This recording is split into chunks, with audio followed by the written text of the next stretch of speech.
Okay. Hey everybody, welcome to the second live stream of the study group. Let me make sure I'm live and let me make sure everyone can hear me like they're supposed to. Um, this usually takes me a minute to verify. I can hear myself. That didn't take a minute. Wonderful. Let me get rid of my headphones. Awesome. We can get started. Hey everyone, welcome back to the study group. If you're new here, this is second video in the series, and if by any chance you missed the other video, it's there on the channel. You just need to look under the live tab. Hey, simple challenge. Yes, this is happening here, and this is the second session. The videos remain uploaded, so I don't edit them, which is why if you see me fumble, that usually remains as a part of the later video. So if you're new here, like I said, you can check out the previous live stream if you want. Reading this book, Deep Learning by Three Absolute Legends, and this is a very theory intense book. So as an exercise or as a suggestion, what I came up with was let's create a community repository where we can create supplementary materials for this book. And I actually did not push my notebook because I was expecting someone to either complain or eventually raise a PR. Thankfully, Ashwant ended up raising a PR. So shout out to Ashwant. I wanted to quickly give a mention of that. So thanks, Ashwant. That's his Twitter handle. If anyone wants to check out his work, he's a 2x Kaggle expert and he's a ML enthusiast, as he says on his profile. Um, so what I'd like to do and what I usually end up doing is for all of these live streams. Hey, Shan, great to see you. I usually start by introducing the chapter, and before that, I like to revise what was done in the previous one. So, if you are watching this after the live stream, I'll try to have timestamps. Usually, I don't, but please feel free to skip ahead as necessary. So, what I do is I introduce a concept, come back to it next week, dive a bit more into that, and keep doing that until we reach the end of the book. So, we're reading the third chapter, and probably what I'll do today is I'll just introduce the theoretical stuff and then I leave the notebook open if anyone wants to leave a PR. That's again the reason why we're reading this book is to be either be able to understand mathy papers better or either be able to convert this into Python. So if you want as a side hobby, you're welcome to raise a notebook PR to the repo. Again, it's the first link in the description, the repo I was just pointing out. So let's start by quickly going through what we learned last week. So we saw a lot of linear algebra. And again, this notebook is completely by Ashwin. So I haven't done anything here. Um, but we learned about vectors, we learned about matrices, and we learned about tensors. So a scalar is simply a single number. A vector is an array of numbers. A matrix is a 2D array of numbers, whatever that means. That means it's an array that can be put out in 2D, like so.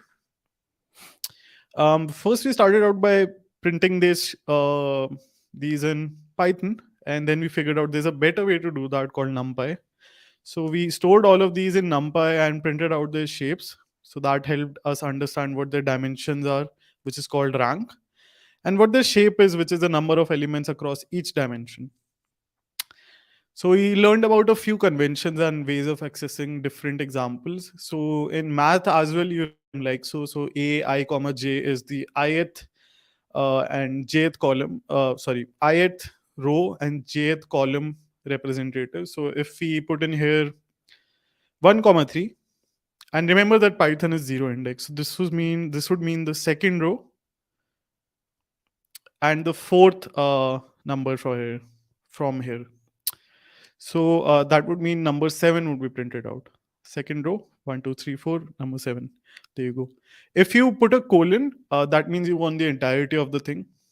So if you put a colon comma j, that means please print out the entire row for the jth column. And you can put both colons, which mean, hey, just print out the entire matrix. Many a times you see this in code and it slows you down initially. So it's better to get accustomed to these as much as you can. Then we learned about broadcasting, which means that if you have a number 5 and if you try to add it to A, Mathematically this is not possible, but what numpy ends up doing is it figures out, okay, you're trying to add this number and maybe that means you want everything to be increased by 5. So numpy will convert this into an array that's similar to this and end up adding those. That's known as broadcasting. After this we learned about multiplications, and we learned that no, you cannot multiply any array with any other array. And then we learned the fine nuances between matmul, um, star, and np dot. Also we learned the difference between at the rate operator and all of the three things I mentioned. And the conclusion there was you should be using np dot multiply. um,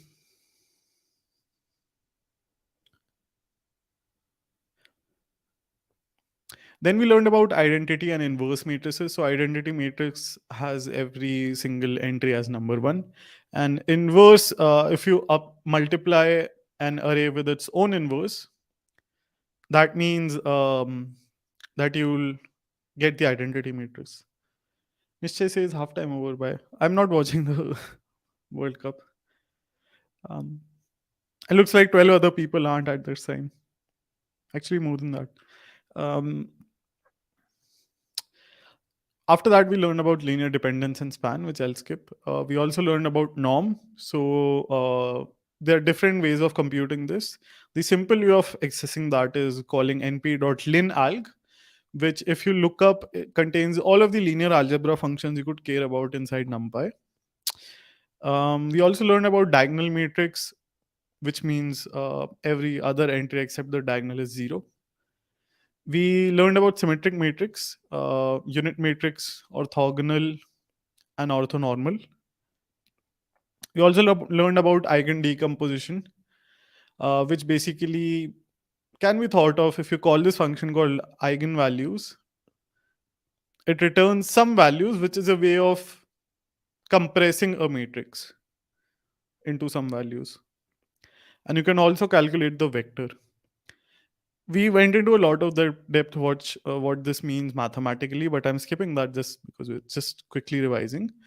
We also learn about Moore-Penrose pseudo-inverse, which is used to find an inverse of a non-invertible matrix. So if your matrix doesn't have an inverse, you'll do an approximation, which is called pseudo-inverting. And how do you do that? You call a function called PINV. So for me, it's been a struggle if I should like understand mathematically exactly what's going on. They have some derivations included in the book, but for me, I just understand it. Sorry about that. I just understand the derivation once, and now like I know that pseudo inverse means approximating an inverse, and I know like how it's represented. So for me, like it matters more that I remember the function I need to call. Um, Take that as you may, but that's my approach with this book. Hey Vidyasagar, thanks for joining. Thanks for joining, Bhaman. I'm happy you're enjoying this.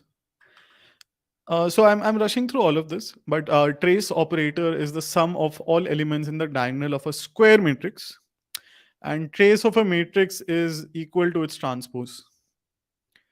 And you can verify that in the code cells. There's also determinant. It is equal to the product of all eigenvalues in the matrices. You can simply get that by calling this function. So it's a sophisticated definition, and what I like to do is um, I like to have, like I said, these like memory ways of memorizing or like having an analogy. So that's what I'm like trying to point out, and I loosely point that out because it's up to you to build that, right? Like, so for me, it's like I try to care, or I try to like pay least attention to the mathy derivations. Maybe you understand them better, so you don't have to worry so much. Ishan has raised a PR with PyTorch code. Oh, awesome! I'll check that out after this live stream. Thanks for that, Ishan.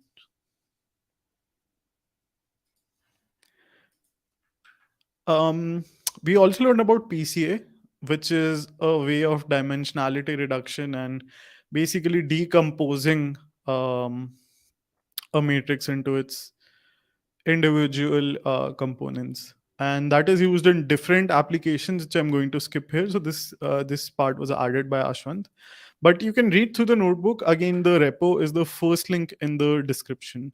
So please feel free to check out the repository, and we'll be going through um, one chapter every week, like I said. So for today, it's probability and information theory. And what I'll end up doing is I'll probably introduce all of these concepts, and you can either raise a PR, or by the end of next week, if no one sends a PR, I'll create a notebook and we'll again look at all of these in code. So for today, it's only going to be a theoretical introduction. It'll probably be a shorter live stream, but the goal for you and for me is, if you've not read the chapter, this will give you a brief enough overview and summary so that you can either decide if you want to read it or skip it, but it will just be enough so that you don't need to read it. And if you have read the chapter, it'll be just a quick revision and overview of everything that exists inside of it. No, Bikram, you're not joining late at all. This is the second live stream, but it's the concepts here are not really relevant to the earlier one. Thanks for joining, Pragya. So let's get started with probability. And what I'm going to do is I'll probably give the overview through the slides first, and then I'll open up the book and individually point out different segments that were relevant. So instead of figuring out latex and how to really get nice equations here, I'm quite lazy. I'll just open up the book and I know where I've highlighted all the bits already ahead of time. So I'll just quickly browse through that instead of figuring out how to learn latex, which I never will in my life, I think. Anyways, that's my rant for latex. So last week, this was the overview. We somewhat familiarized ourselves with NumPy and this module where all of the lin-alg functions are stored. And we also contributed to the community repo. And if you're watching this and you aren't subscribed, and if you're enjoying the series, kindly consider subscribing, because this again will keep on going every week. So for probability theory, it's a mathematical framework for representing uncertain events. For deep learning or for any ML system, this means that any event that occurs, you need a way to define that. Code is a way of representing math for computers. So the first thing is you need a mathematical way to represent events. Probability theory allows you to do that. It tells how AI systems should reason. And this allows us to use probability and statistics to analyze the behavior of our systems. So the argument the authors have in the book is that you're always dealing with randomness, and it's of three types. So some problem sets have an inherent randomness to them. Let's say you're driving in the real world, right? And then you really don't know what's going on in the road. You could also have incomplete observability. So continuing with the same example, sometimes you really don't see the entire road until the end, and something might pop up. So that's one more example. And if you're working with the real world, you might not have the complete model of it. So in that way, you're always dealing with randomness. So it's nice to have some way of representing that. And the authors say, so all for credit, all of these sentences are derived from the book, and I've not come up with this. I've just summarized stuff. The authors say it is more practical to use a simple but uncertain rule rather than a complex but certain one. And then the example they pointed out in the book was some birds fly. Now that's like easy to understand from English, but if you're trying to come up with a code, right, you will probably need to write a lot of if else statements. So if a bird is young, it probably can't fly. If it's a kiwi, it won't fly. If it's an ostrich, it won't fly. But then simplifying everything, you can say if it's a bird, it probably flies, which means if that input is a bird, it flies. That's one way of using probability theory. So whenever this is related to rates at which events occur, it is known as frequentist probability. And whenever it's related to qualitative levels of certainty, it's called Bayesian probability. Now, how do you represent all of this mathy stuff, right? You start with a random variable, which is called x. And this is used to represent the randomness. So it could be discrete, it could be continuous, it could be categorical. And then you arrive at something known as probability distribution function and probability mass function. So discrete random variables have a probability mass function, and continuous random variables have a density function. These define the behavior of the random variables. You could have something known as marginal probability. So the distribution over subset is known as marginal probability. And the name, this was interesting to me, I didn't know of this, but the authors say that the name is literally derived from the fact that you would calculate this in the margin when you were working with probability. So that's marginal probability.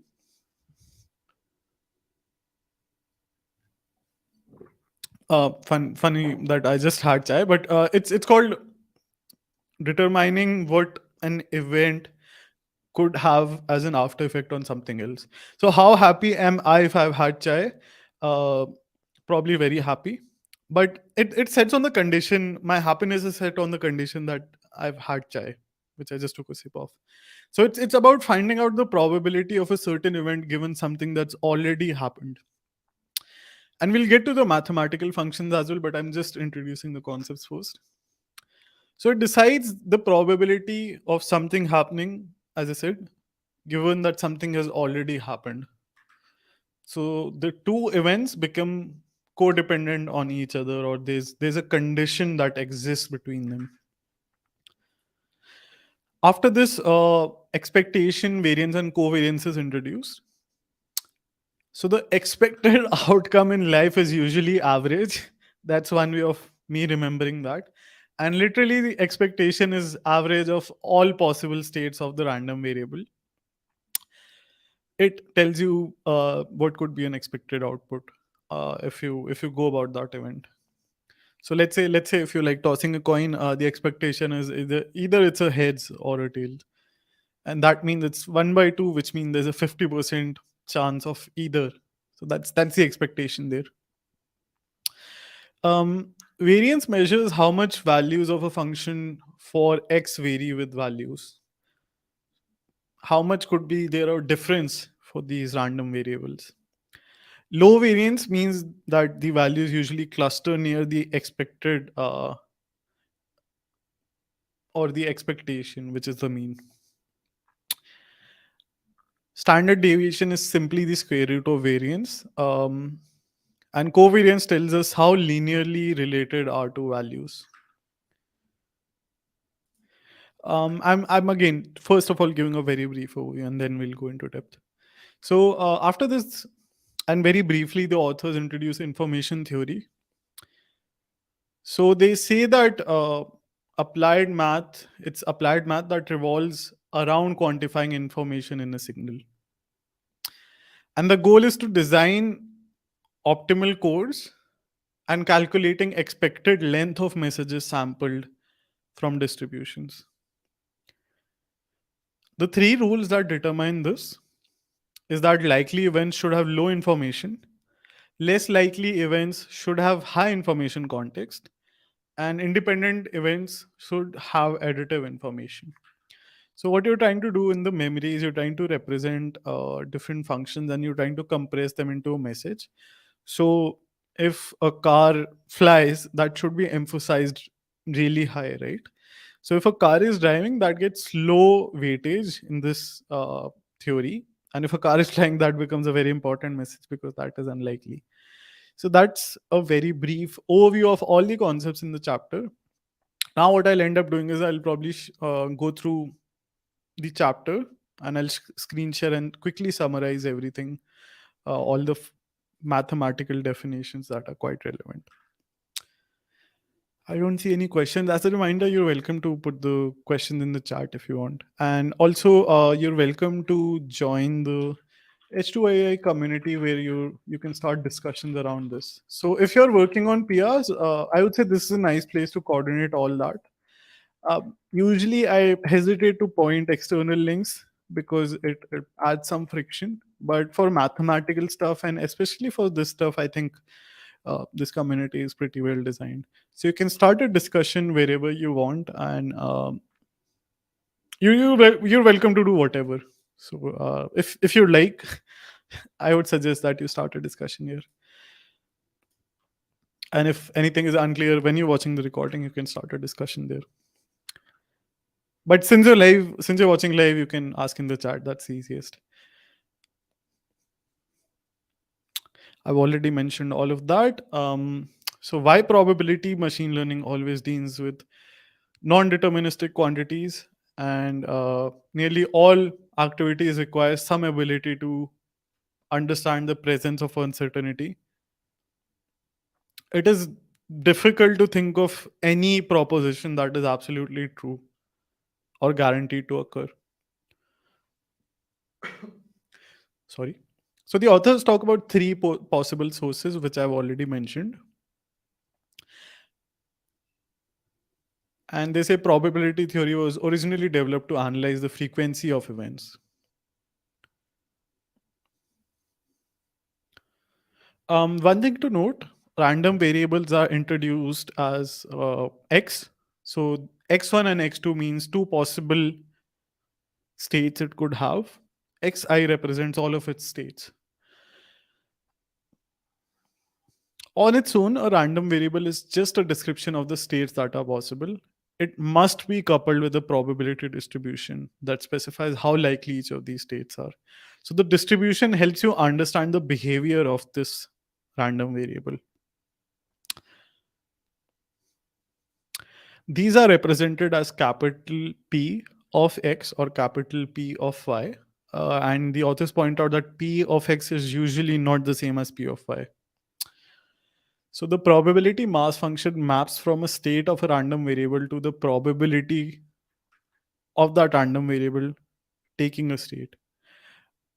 Which means if you say X is equal to X, P of X would tell you a value which would tell you how likely is that event to happen. 1 would mean that it will definitely occur, and 0 would mean that is impossible that that event will occur. Sometimes we define a variable first and then we use the tilde notation to specify which distribution it follows later. And this is written like so. So for me, as I've been pointing out, right, like the things I usually ignore in papers is x tilde p of x. Like I have no idea what that means, but now I do. So that's why I highlighted that part.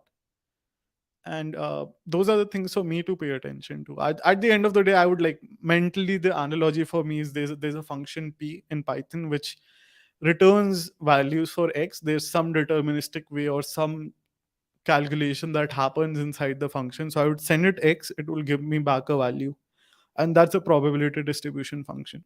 So when you're trying to raise a PR, if at all, consider like coming up with a function definition over a vector, and you figure out a way of sampling that fits into the rules of probability theory, which we are still going through.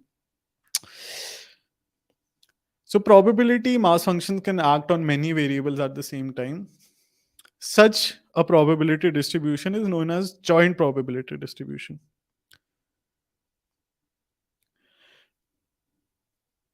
Some constraints or some rules which I said that these need to satisfy. P should have a domain over all sets of all values of x. So the function should work with all possible values of x, and it should have values between 0 and 1 both included. The sum of all possible outcomes is always 1, and this property is called being normalized.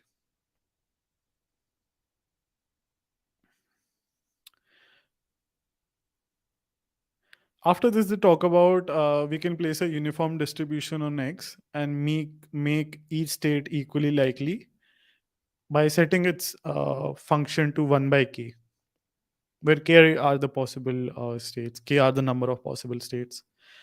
And then they claim that if you sum up all of the values, that becomes k by k, which is 1. So this distribution is properly normalized. That's a mouthful. After this, we talk about PDF. So PDF works with continuous numbers. Whenever you're working with continuous numbers, summation becomes integration because it's an infinite number of numbers, which means you're integrating a graph or trying to find the area under the graph, which means summation becomes integration. So the only thing that changes here is instead of summation, this becomes integration.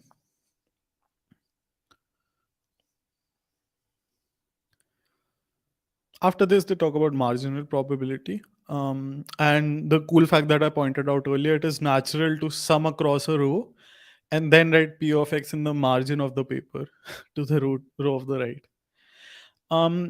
So conditional probability talks about y happening given X has occurred. And there's a reason why X can never be zero in this equation. And can anyone reason about that? So why is it never possible that X becomes zero?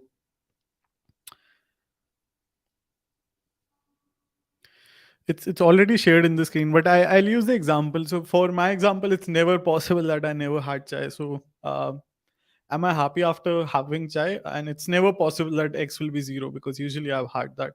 So the argument in the text is we cannot compute probability on an event that never happens.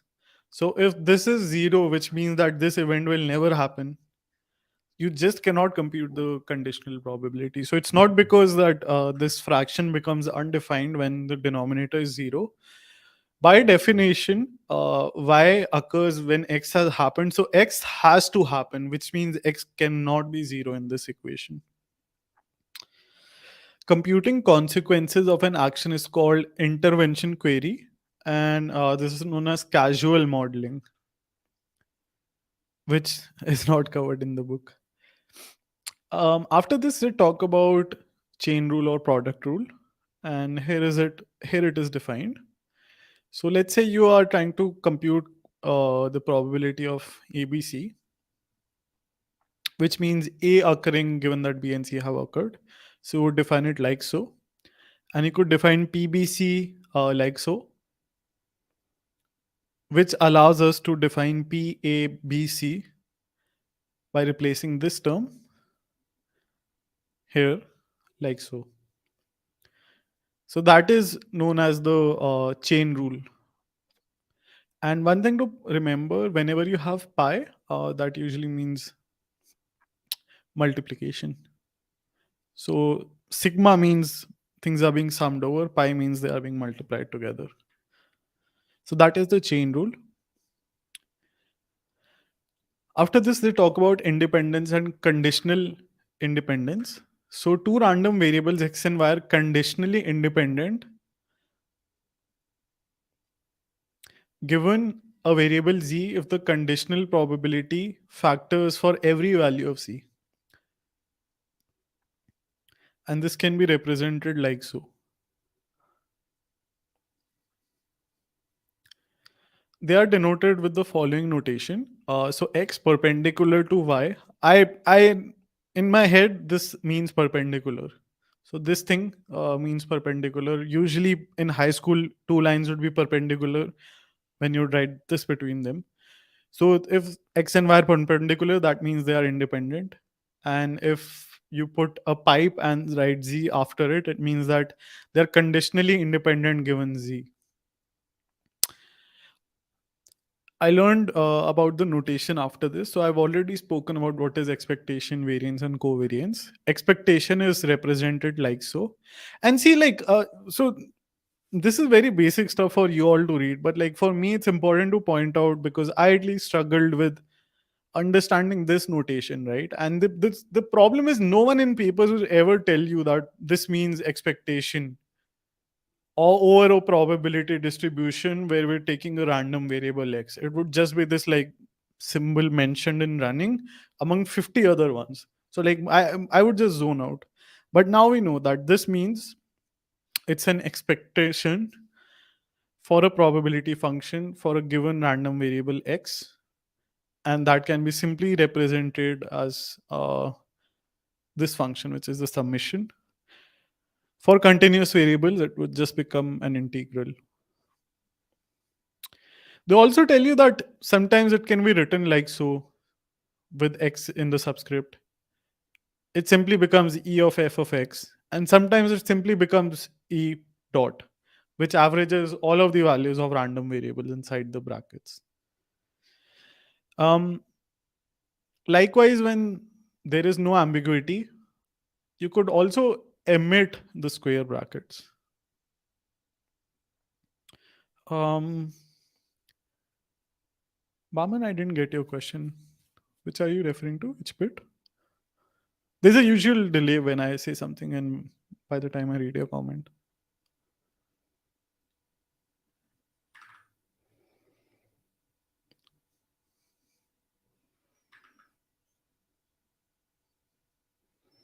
I'm guessing you were talking about this. What I've learned is like since I downloaded the PDF of the chapter, there were some formatting issues.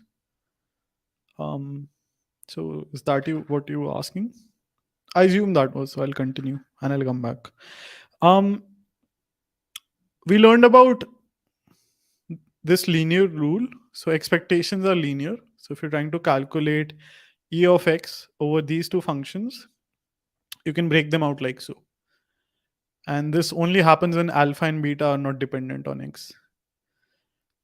So variance can be measured like so, and it's written as var. It is the difference between f of x and the square of its expectation, and you take the expectation over all of this. Covariance is defined like so. So covariance gives us sense of how much two values are linearly related.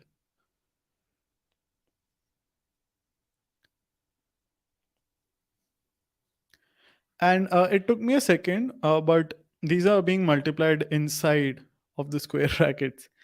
So this is a form of variance, except that this would be squared in that case, this term, which is not the case.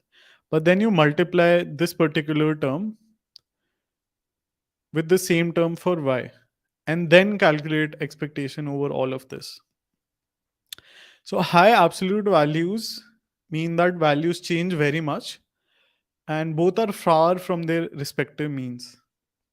If the sign is positive, both variables tend to take on relatively high values simultaneously. If the sign is negative, then one variable tends to take on a high value and the other is a low value at that time. So correlation normalize the contribution of each variable in order to measure only how much the variables are related. I'm just checking if there are any questions. I would not imagine. I found these concepts pretty straightforward because I've like studied them quite a while in high school, I think. You could also define the covariance matrix, and the diagonal elements of the covariance matrix give the variance. Now, this is a cool property, but again, honestly, 2 weeks from now, I would not remember this. So for what I like to do is I like to remember this, and I would hope that SciPy or NumPy would have a function that would give this.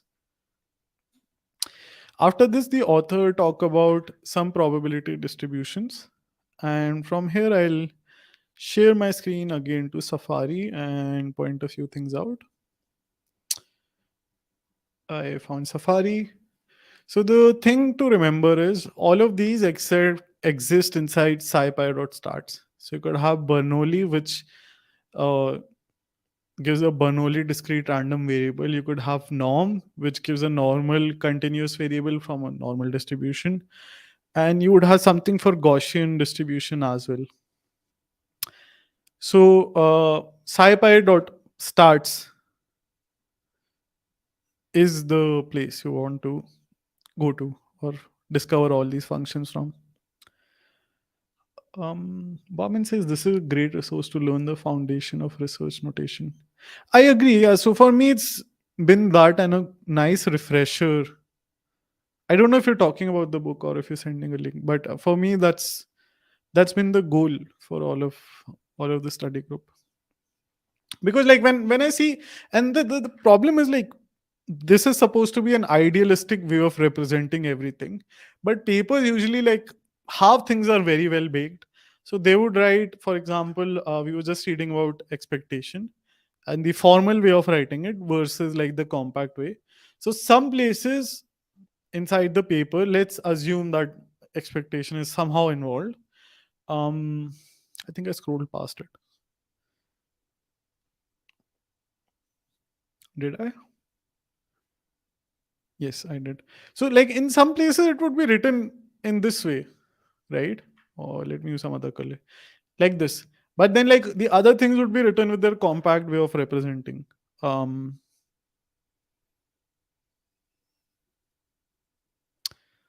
so for that reason, it's good to know all forms of notation, which is essentially the main thing I've been learning so far, which has been new to me. Barman says he was answering my previous question. Okay, that makes sense. Sorry, I was just catching up on the chart. Cool. So let's talk about the Bernoulli distribution. It's a distribution over a single binary random variable, and it's controlled by a single parameter, which could be 0 or 1. So for this is assuming that these two probabilities could be sorry, it is controlled, the two possible numbers could be between 0 or 1. So the states of phi could be either 0 or 1. And here are some properties of it. When x is equal to 1, p of x is phi. And when it's 0, it's 1 minus phi. So for any random state x, it can be represented like so. Expectation is phi, and variance is phi into 1 minus phi.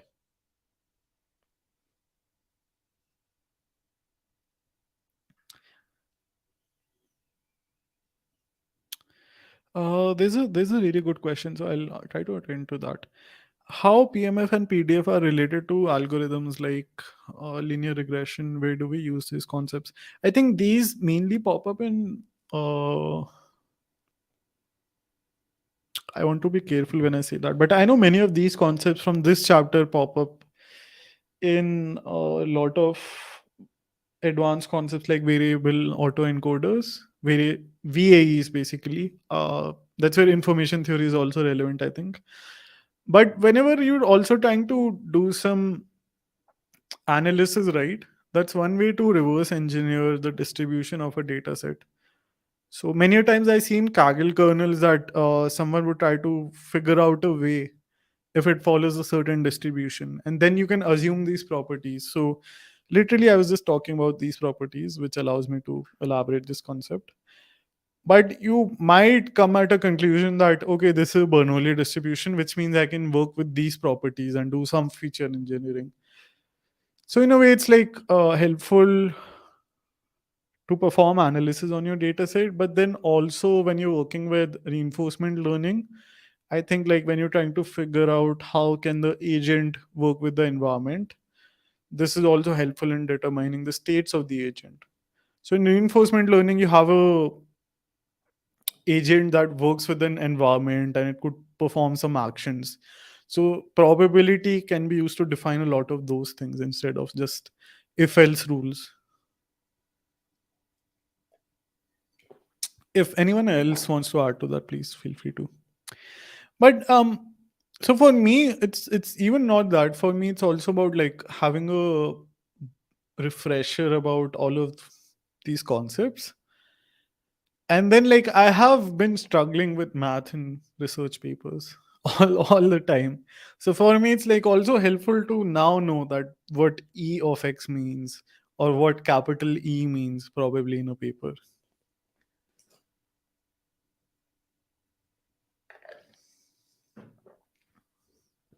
Cool. I'll continue. I hope that answers your question, Vidya Sagar. So multinodely or categorical or distribution is a distribution over a single discrete variables with k different states where k is finite.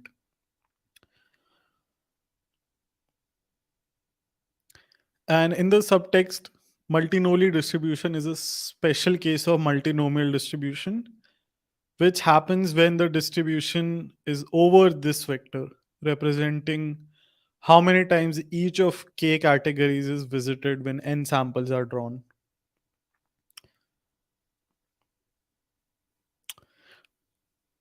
So this is parameterized by the vector p belongs to 0 comma 1 to the power k minus 1, where pi gives the probability of the ith state, and the final state is given by 1 minus 1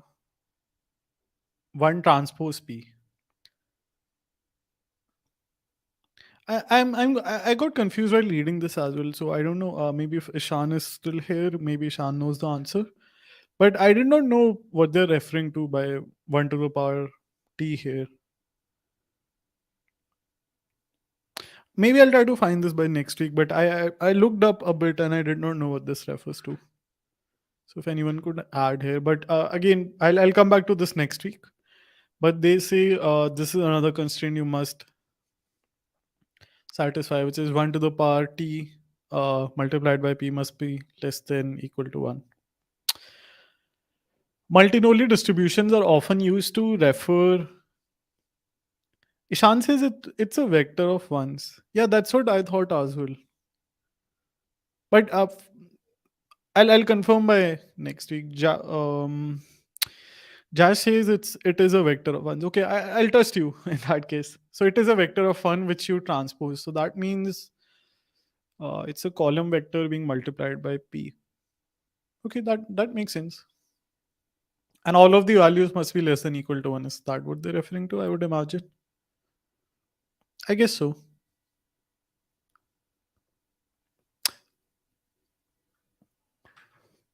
Okay. I think that answers it, yes. So multinodal distributions refer to distributions over categories of objects, and we do not usually assume that state one has numerical value 1 and so on. For this reason, we do not usually need to compute the expectation or variance of multinodally distributed random variables. After this, we arrive at normal distribution, most common one, famously also known as Gaussian distribution. Uh, Here they tell you the function that decides this. So for x, given the parameters uh, mu comma sigma square, it is defined like so. And mu belongs to real numbers, sigma belongs from 0 to infinity. They control the normal distribution. Mu gives the coordinate of the central peak, which would happen to be the mean. And standard deviation is given by sigma and variance is given by sigma square.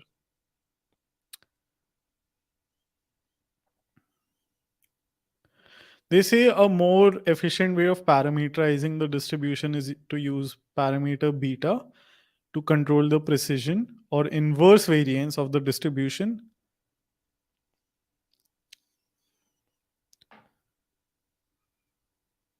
They say normal distribution is a good default choice for assuming distribution for two reasons. First is that many distributions are truly close to being normal.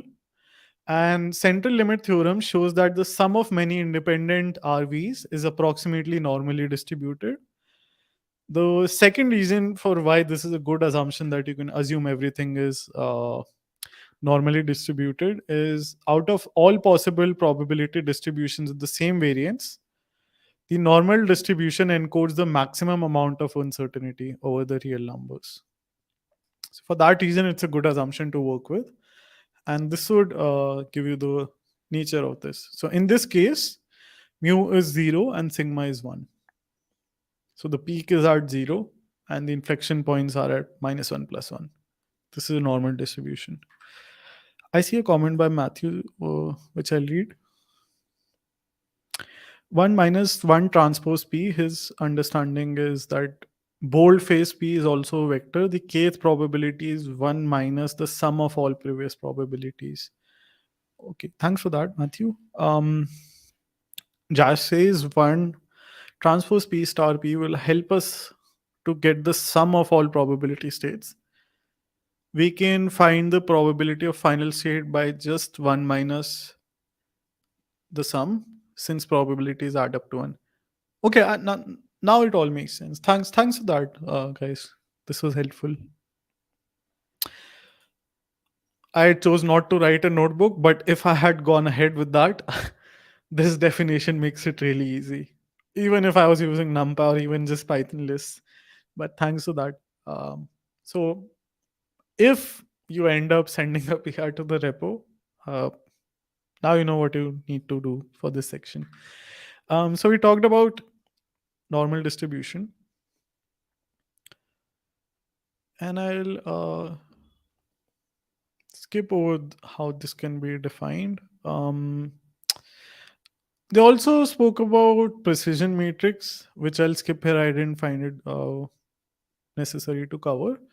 Two things I'll cover, which I've also heard in passing, but again, I never knew what this was, so I would just skip over them. But it's exponential and Laplace distribution. They say in deep learning, we often want to have a probability distribution with a sharp point at x equals 0. To accomplish this, you can use exponential distribution, which is determined like so. So thanks to both Matthew and Josh, now we know that capital 1 would mean a vector of ones, but here I'm just making sure if it means that. Yes, it's a vector of 1 where all x is greater than equal to 0. Um, so thanks again to Matthew and Josh. And this is how it's defined. So exp means e to the power minus lambda x.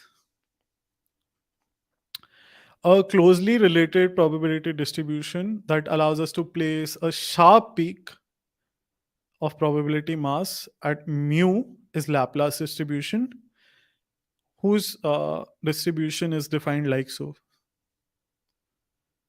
So I would assume lambda is just a parameter here.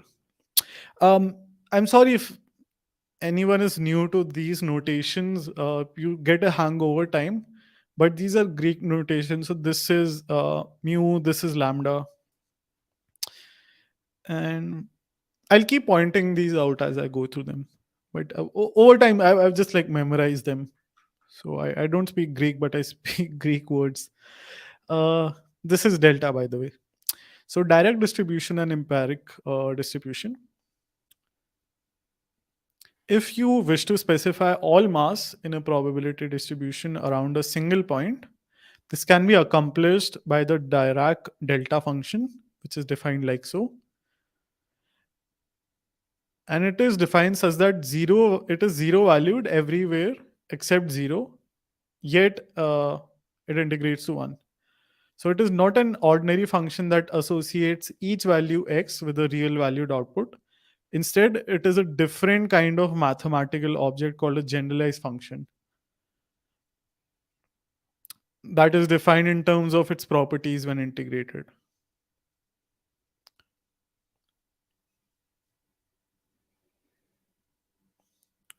So they say a common use of this is as a component of an empirical distribution.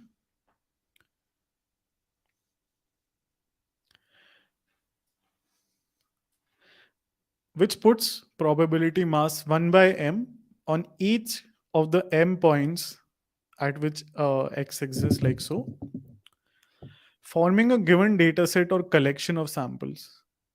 So the Dirac delta distribution is only necessary to define empirical distribution over continuous variables. For discrete, it's quite simpler. And this, in that case, becomes a multinode distribution.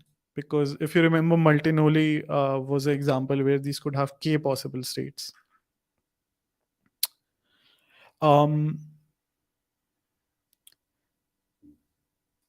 it can simply be defined with empirical frequency in that particular example. One thing I want to say out loud at the expense of embarrassing myself. So I have read all of this ahead of time, twice or thrice, maybe I think 4 times for this chapter, which is why I can rush through it. And you're welcome to pause and go back in this video if you don't immediately understand these terms. It will take you a while, but it's only possible for me to summarize them so fast, which is why I like mention them very fast, glance over. So it's only an overview. And for me, if you feel that it's taking you longer, or if it's not just justified to expend shorter time on this, that's because I'm just like giving you a crystallized version. For me, it was embarrassingly slow to cover these myself, and I had to like look up a lot of things. So if you feel you might need longer time, I'm of the same camp. Hopefully you don't. Maybe I'm slower than you are. That usually is the case, but just saying that out loud. um so after this, they talk about mixture of distributions, and they say it's common to combine distributions usually.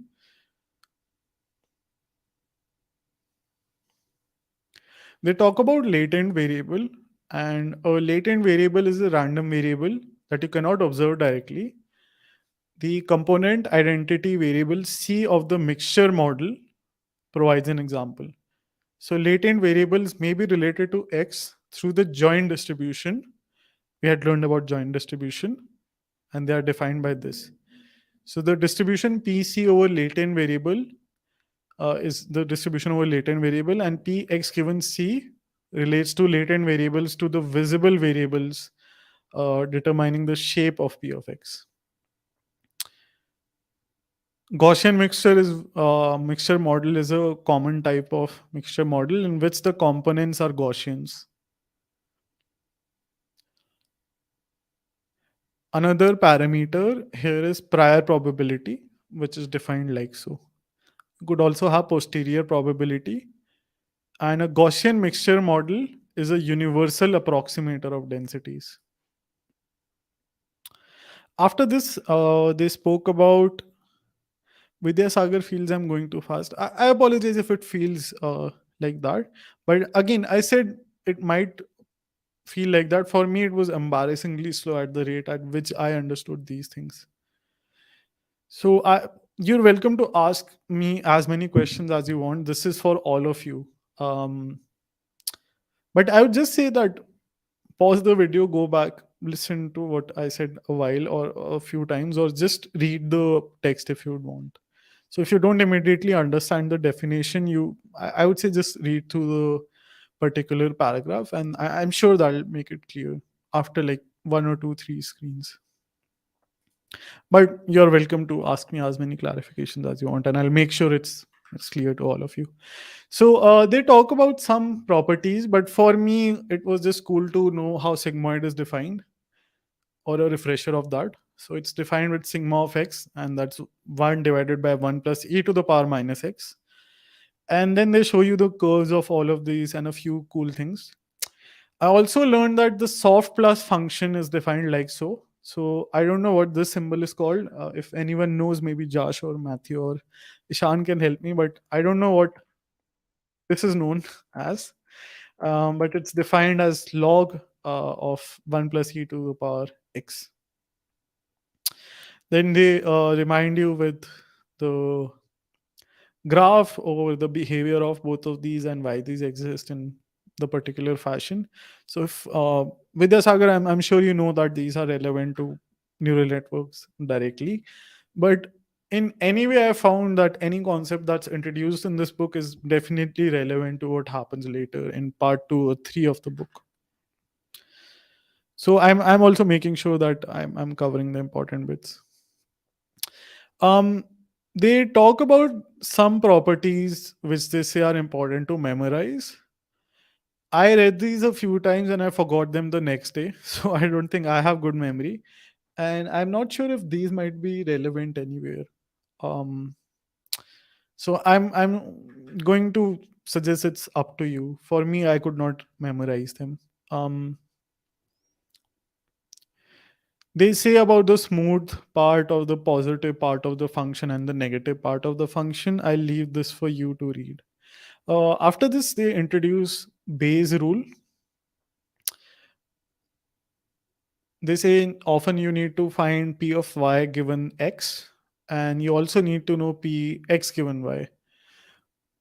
This is possible through Bayes rule because it defines p of x given y like so. and using some basic manipulation, you can move things around and calculate the inverse dependence as well.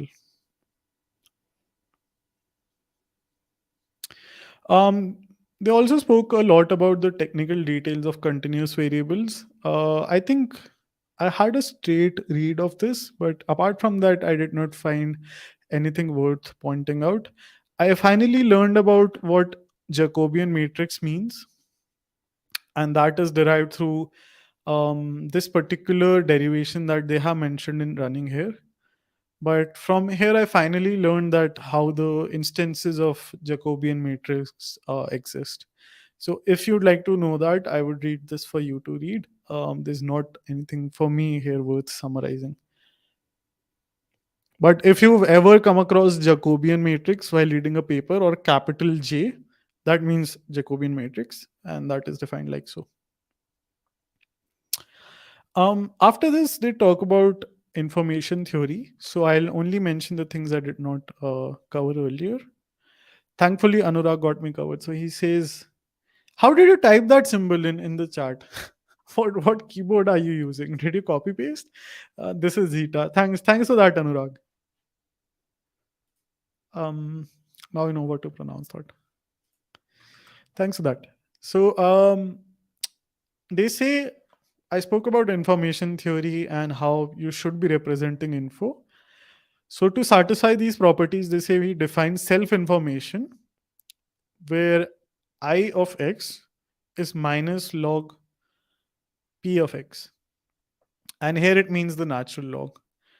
If you replace natural log means log to the base e.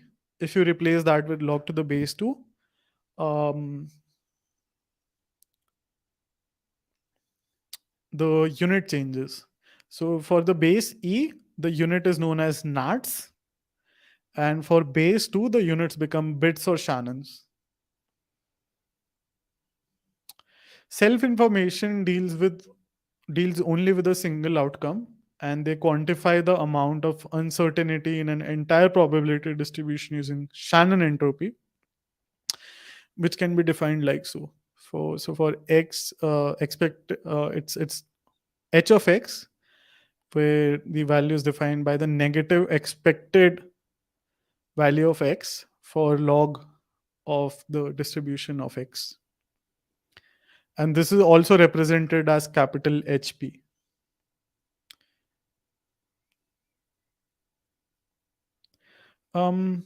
Matthew also has a comment. So he says this is the lowercase is shy, and he also gave the Unicode. It's pronounced as psi.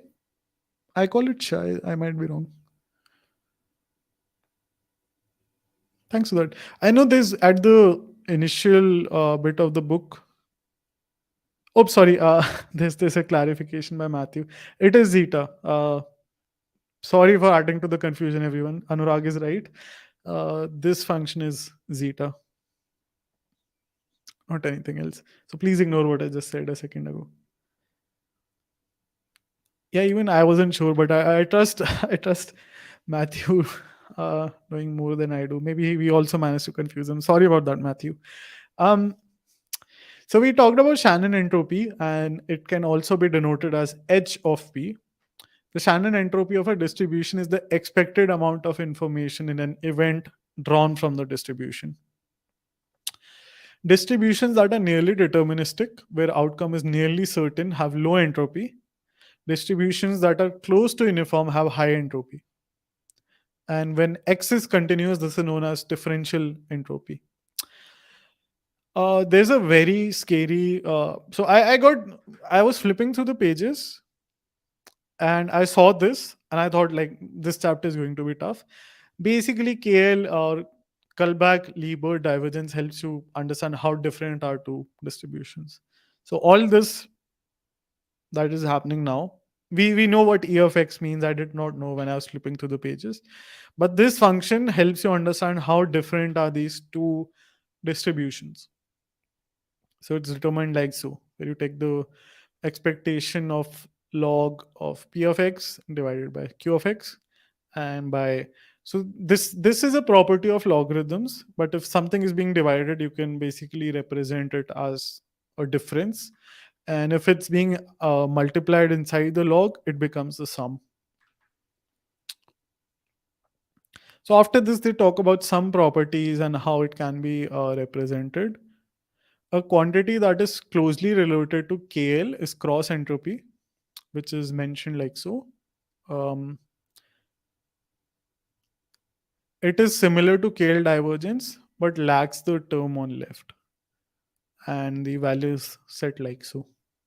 Minimizing cross entropy with respect to Q is equivalent to minimizing KL divergence because Q does not participate in the omitted term. When computing these quantities, it is common to encounter expressions in the form of 0 log 0, and log 0 is not defined. So by convention, in context of information theory, we treat this as x is tending to 0. So we say, okay, this can be safely said to be 0.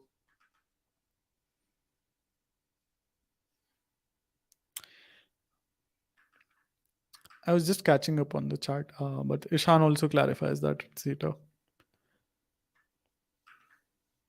Cool.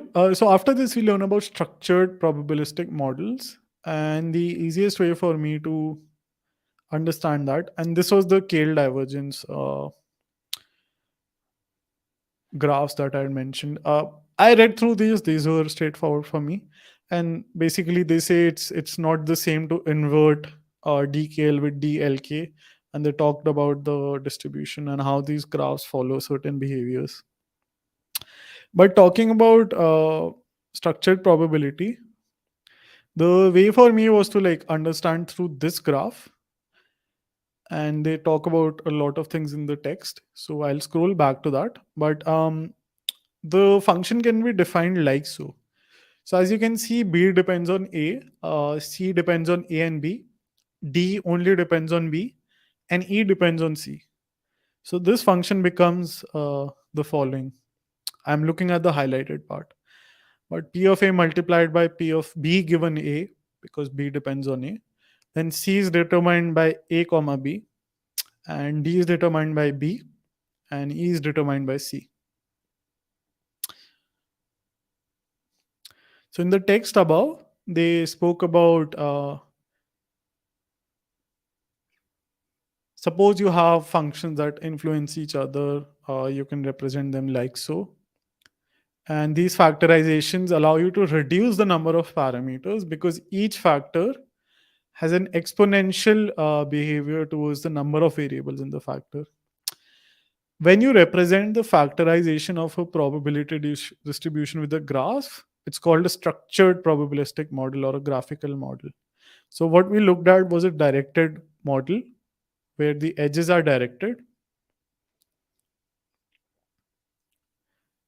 and a directed model contains one factor for every random variable, and the factor consists of conditional probability over x of I.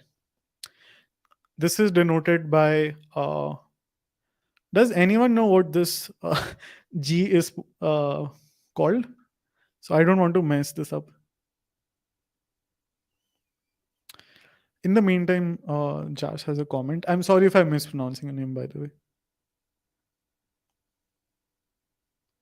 P is just like ground truth, and Q is a model prediction for cross entropy.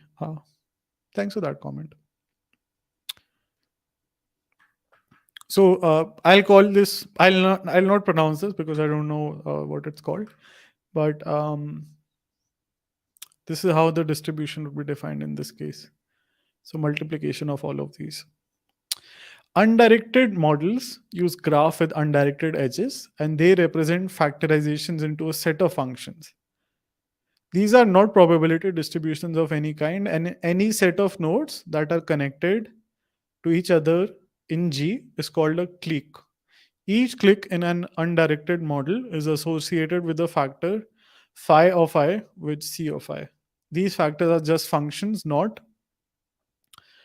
probability distributions.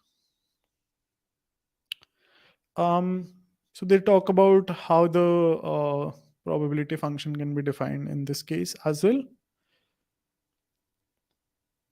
And they showcase the example for undirected graph. So by this definition, it can be represented like so. So 1 by z over being multiplied with these following functions. I'm mentioning these in running again because we will come back to this next week, and hopefully we'll also have code examples to cover through this. Why am I doing this? I learned about something known as spaced repetition, which is where so my adaptation of that is introducing a concept and coming back to it and introducing it in more depth. So